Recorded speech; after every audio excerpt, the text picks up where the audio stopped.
सागर देखन सागर देखन भोलेनाथ, अगर आपकी आज्ञा हो तो मेरे पिता के यहाँ पर यज्ञ है, आप कहे तो मैं चली जाऊं। ये नहीं कहा कि आपको साथ लेकर के भी चलूंगी। क्यों? क्योंकि मेरे पिता ने मुझे नहीं बुला करके मेरा भी अपमान किया, मेरे पति का भी अपमान किया है। ना अपने दामाद को बुलाया, ना अपनी बेटी को बुलाया, इसलिए अकेली जाना चाहती है, कहीं मेरे पति का अपमान न हो जाए।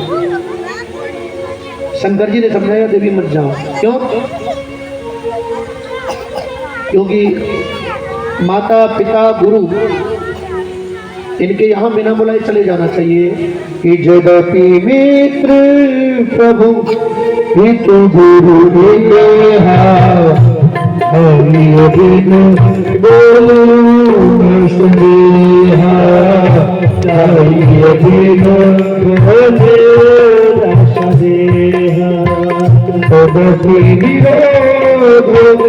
मान जन सोई वहाँ गए कल्याण न होई, वहाँ गए कल्याण न होई। यद्यपि यद्यपि मित्र प्रभु पितु गुरु, मित्र प्रभु पिता और गुरु के यहाँ पे कोई उत्सव हो तो बिना बुलाए चले जाना चाहिए। प्रेम से बोलो हर हर महादेव। लेकिन अगर वहां अपना कोई विरोधी हो, अपमान की आशंका हो तो बिल्कुल नहीं जाना चाहिए। तदपि विरोध मान जहाँ कोई, वहां गए कल्याण न होई। देवी आप जाने की कह तो रही है, लेकिन हमें ठीक प्रतीत नहीं होता है। अगर आप नहीं मानती तो ठीक है, हम भेज देते। सती नहीं मानी, बार बार जाती है, बार बार आग्रह करती है। शंकर जी ने नंदी को भेजा, जाओ भैया सती को ले जाओ। अब शंकर जी ने सोच लिया कि हुई है वही जो राम चिरा था, वो फिर बढ़ा वही साथ। कोई वही जो रचना था, को कर तर्क करावे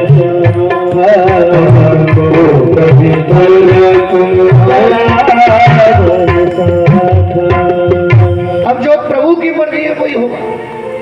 अच्छा एक बात और बताऊं मैं, एक घटना और भी घटी है यहाँ पे। इधर सती तो पिता के घर के लिए प्रस्थान करती है। राजा दक्ष ने यज्ञ में ऋषि मुनि संत ब्राह्मण सबको बुलाया। उस यज्ञ में महर्षि दधीचि भी पहुंचे, जिनकी अस्थियों से इंद्र ने वज्र बना करके वृत्रासुर का वध किया था। ये वही महर्षि दधीचि है साहब। ये उस यज्ञ में पहुंचे, शंकर जी को न आया हुआ देख करके, ब्रह्मा विष्णु को न आया हुआ देख करके उन्होंने कहा भाई बिना ब्रह्मा के, बिना विष्णु के, बिना शंकर जी के कैसा यज्ञ? क्यों जी? मुख्य लोग बुलाए नहीं। आप अपने घर में विवाह करो, अपने सास ससुर को न बुलाओ, अपने माता पिता को न बुलाओ तो अच्छा लगेगा क्या? नहीं लगेगा। न ब्रह्मा जी बुलाए गए। अब ब्रह्मा जी आए तो पत्नी आए ना, क्यों जी? विष्णु आए तो लक्ष्मी आए ना, शंकर जी आए तो सती आए ना। अब इन तीनों शक्तियों को नहीं बुलाया। दधीचि ने बहुत समझाया, और बल्कि उन लोगों को भी समझाया। किनको? जो वहां यज्ञ करा रहे थे कि भैया आप लोगों का विनाश नजदीक आ गया है, भलाई इसी में कि यज्ञ को छोड़ के निकल लो। मैं तो इस यज्ञ में रहूंगा नहीं। मुझे दक्ष का विनाश प्रत्यक्ष दिखाई दे रहा है, क्योंकि इन तीनों शक्तियों से विरोध का मतलब है, इनमें से एक से भी विरोध कर लो तो तीनों से ही विरोध हो जाएगा। तीनों एक है। अयज्ञोयम महाजातो विनातेन सवेनहि विनाशोऽपि विशेषेण यत्र ते हि भविष्यति यत्र ते हि भविष्यति। दधीचि जी का कहना है बिना शिव के तो कोई यज्ञ अगर होता है तो मैं उस यज्ञ को यज्ञ नहीं मानता। अयज्ञो अयम महाजातो, अयम यज्ञो अयज्ञो, ये यज्ञ यज्ञ नहीं है, ये तो अयज्ञ है। क्यों? इसमें शिव नहीं। शंकर जी जहां जाएंगे वही तो ब्रह्मा और विष्णु भी जाएंगे। भैया अगर आप भला चाहते हो तो इस यज्ञशाला से बाहर चले जाओ, मैं तो जा रहा हूँ। ऐसा कहकर के महर्षि दधीची वहां से निकले और बंधुओं इधर सती अपने पिताजी के घर पहुंची।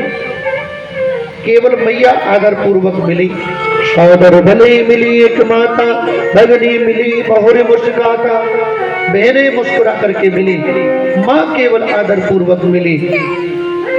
सती माँ को प्रणाम करके माँ के गले मिलके निकल गई यज्ञ मंडप में। जाकर के देखना चाहती है कि मेरे पिता ने पति को नहीं बुलाया, कोई बात नहीं आसन तो दिया होगा। क्यों जी, जाकर के देखा यज्ञ मंडप की आभा को, शोभा को, बड़ी सुंदर आवाएं ब्राह्मण वेद ध्वनि कर रहे हैं, बड़ा ही सुंदर वातावरण है। चारों तरफ जय जयकार और स्वाहा स्वाहा की ध्वनि गुंजायमान हो रही है।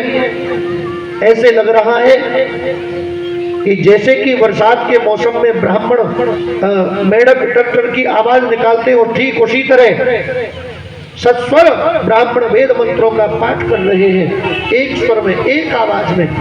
बड़ी प्यारी आवाज लग रही है। लेकिन सती ने चारों तरफ नजर घुमाई, वहां पर ब्रह्मा विष्णु पहले से ही नहीं पहुंचे।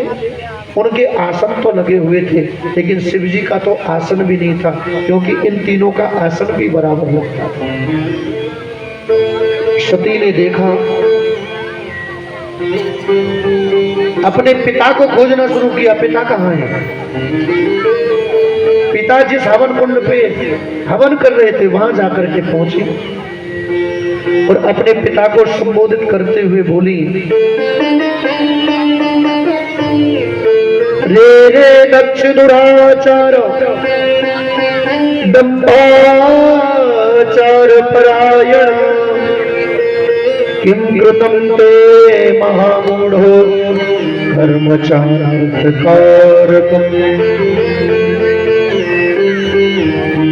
अपने पिता को कटु वचन बोली और कहा कि आप जो कर रहे हो ना ये ठीक आचरण नहीं आपका, दुराचार, ये आचरण ठीक नहीं आपका।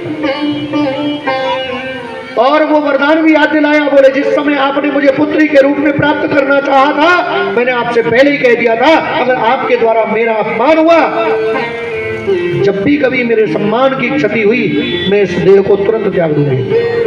आपने मेरे पति का अपमान किया है, पति का अपमान मेरा अपमान है और मैं ये बर्दाश्त नहीं कर सकती। आपको इसका परिणाम भुगतना पड़ेगा। भागवत में भी लिखा है कि त्वयच्चरम नाम गिरेरितं नृणां भद्रं भवत्या न ततो भविष्यति। आपने मेरे पति से विरोध किया है, 2 अक्षर का नाम है जिनका, क्या नाम है? शिव। उनसे विरोध किया है, अब आपका कल्याण नहीं होगा। ऐसा कहकर के श्री हरि के चरणों में चित्त को लगाया, सुखासन लगा करके बैठ गई और हरि से प्रार्थना कर रही है। क्या? सती मरत हरिसन वरमान जन्म जन्म पद शिव अनुरागा। हे हरि, मुझे जब भी जन्म मिले मैं भगवान शिव की अर्धांगिनी बनूं, बस यही चाहती हूं और कुछ नहीं चाहिए। बंधुओं, ऐसा कहकर के योग के द्वारा देह का त्याग कर दिया। शिव गणों को पता चला, उन्होंने यज्ञ को विध्वंस करने का प्रयास किया। वहां पर भृगु जी महाराज के द्वारा ऋभुसंग गणों को प्रकट करके शिव गणों में मार लगा दी गई। शिवगण वहां से भाग गए। बाबा नारद, जिनकी गति बड़ी फास्ट है, यहाँ की खबर वहां पहुंचाने में एक पल नहीं लगता। आपके इंटरनेट से भी फास्ट चलते हैं। सब प्रेम से बोलो हर हर महादेव। तो नारद जी शंकर जी के पास में जा पहुंचे, जाकर के सारी घटना बताई। शंकर जी ने तुरंत अपने सर की जटाओं में से 2 जटाओं को पकड़ करके उखाड़ा और पृथ्वी पर दे करके मारा। एक जटा से वीरभद्र प्रकट हुए और दूसरी जटा से भद्रकाली प्रकट हो गई। बोलो सच्चे दरबार की जय हो, दरबार की जय हो। बंधुओं, भद्रकाली और वीरभद्र को भेजा, जाओ जाकर के दक्ष को दंडित करो।